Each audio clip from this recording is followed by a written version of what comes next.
നമസ്കാരം.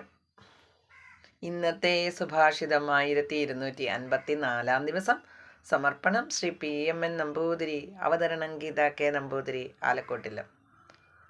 ബലാദത്തം ബലാത് ഭുക്തം ബലാദ്യച്ചാഭിലേഖിതം സർവാൻ ബലകൃതാനർത്ഥ നകൃതാ മനുരബ്രവീത്. അർത്ഥം: ബലം ഉപയോഗിച്ച് കുടിപ്പിക്കുകയോ സ്വന്തമാക്കുകയോ എഴുതിപ്പിക്കുകയോ ചെയ്തതെല്ലാം അസാധുവാണെന്ന് മനുസ്മൃതിയിൽ പറയുന്നുണ്ട്. അതായത് നിർബന്ധപൂർവം ചെയ്യിക്കുന്നതെല്ലാം അന്യായമാണ് എന്ന് സാരം. ഹരി ഓം. നന്ദി. നമസ്കാരം.